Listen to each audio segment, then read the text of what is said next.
নমস্কার, জয় গুরু। এই যে আমাদের ভারতের ইতিহাস বা সভ্যতার ইতিহাস, এই সভ্যতার বিবর্তনে আমরা দেখেছি কত সভ্যতার উদ্ঘাটন হয়েছে, কত সভ্যতার পতন হয়েছে।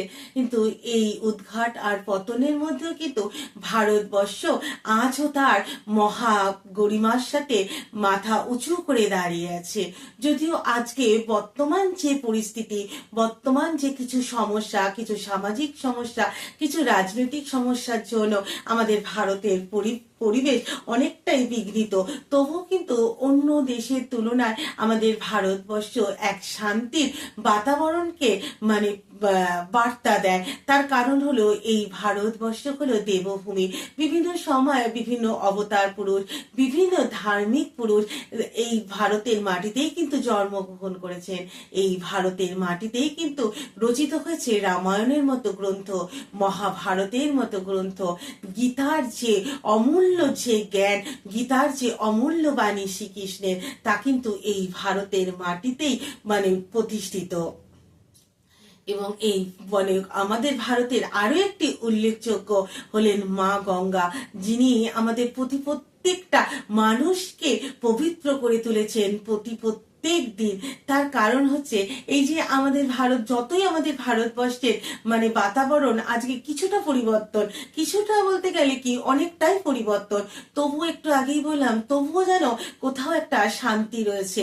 তার কারণ হলো এই যুগ পুরুষোত্তমদের যে বার্তা, এই যে যুগ পুরুষোত্তমরা যে বারে বারে ভারতের মাটিতে ফিরে আসেন, তাদের যে জীবন চালনা, তাদের যে জীবনের যে দেখানো পথ, সেইগুলো অন্য দেশের মানুষের তুলনায় আমরা ভারতবাসীরা অনেক বেশি আয়ত্ত করি।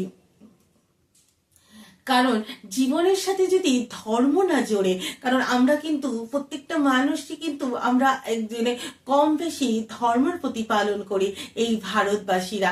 কারণ আমরা এটুকু ভারতের মানুষেদের জ্ঞান আছে যে যদি আমরা আমাদের জীবনের সাথে ধর্মের প্রতিপালন না করি, তাহলে কিন্তু আমরা সত্যি সঠিক অর্থে জীবনটাকে এগিয়ে নিয়ে যেতে পারবো না। ঠাকুর আসার আগে পর্যন্ত ধর্ম বলতে আমরা শুধু পূজা অর্চনা যাগ যজ্ঞকে বুঝতাম, কিন্তু ঠাকুর তো প্রথম এসে বোঝালেন যে ধর্ম বলতে মানবতার কথা বললেন এবং মানুষকে ভালোবাসার কথা বললেন। প্রকৃতপক্ষে এটাকেই কিন্তু ধর্ম বলে। কারণ আমি একা ভালো থাকবো আর অপরে যদি ভালো না থাকে, তাহলে কিন্তু আমি কখনোই ভালো থাকতে পারবো না। কারণ আমার পারিপার্শ্বিক পরিবেশ যদি শুদ্ধ না হয়, আমার পারিবারিক পরিবেশ যদি ভালো না হয়, তাহলে কখনোই কিন্তু আমরা সুখ অনুভব করতে পারবো না।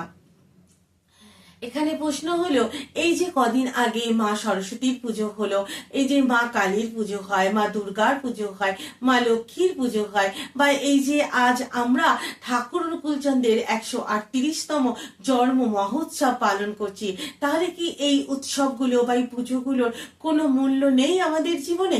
এখানে উত্তর হলো নিশ্চয়ই আছে। কারণ আমাদের উৎসব কথার অর্থই হলো আমরা উৎসের কাছে আমাদের আত্মকে সম্পূর্ণরূপে প্রদান করব, এটাকে উৎসব বলে। কারণ এই যে উৎসবগুলো হয় বা এই যে মা সরস্বতীর পুজো হলো, এই যে বেদ মন্ত্র, মা কালীর পুজোর যে বেদ মন্ত্র, বা ঠাকুরের যে ভোরের বেলা উষা কীর্তন, ইষ্টভীতির মন্ত্র, প্রার্থনা, এই যে মন্ত্রগুলো আমরা উচ্চারণ করছি, এই মন্ত্রগুলোর মধ্যে দিয়ে আমাদের আকাশ বাতাস জল সমস্ত কিছু পরিশুদ্ধ হয়।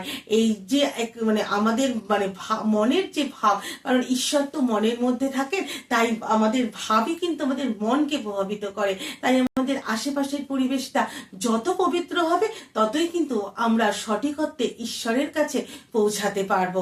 তাই পুজো বা এই যে মন্দির মসজিদে যাওয়া, পূজা অর্চনা সবকিছুই কিন্তু আমাদের জীবনে দরকার। কিন্তু সবার আগে দরকার আমাদের নিজেদের জীবনে আমরা যে ইষ্ট বা যে দেব বা দেবীকে পুজো করছি, তার যে জীবন চলনা, তার যে জীবনের বার্তা, তাকে আমাদের মধ্যে প্রতিষ্ঠিত করতে। কারণ ঈশ্বর তো আমাদের হৃদয়ের মধ্যেই থাকে। তবেই কিন্তু সঠিক অর্থে এই যে মন্দির মসজিদে যাওয়া, পূজা অর্চনা করা, বিভিন্ন সময় আমরা যে উৎসবের প্রতিপালন করি, এগুলো সঠিক অর্থে তখনই কিন্তু সার্থক হবে। শুধুমাত্র আমরা পূজার দিনে মানে পুজোর আনন্দে গা ভাসালে কিন্তু কখনোই আমরা সঠিক অর্থে ঈশ্বরকে লাভ করতে পারবো না। ঈশ্বরকে লাভ করতে গেলে আমাদের সঠিক ধর্মের যে বার্তা, সঠিক ধর্মের যে প্রতিপালন, তা অবশ্যই করা প্রয়োজন। তবে কিন্তু সত্যিকারের আমাদের জীবনটার পরিবর্তন হবে এবং আমাদের জীবনটা সুন্দরভাবে গড়ে উঠবে। আজ এই পর্যন্তই। নমস্কার, জয় গুরু।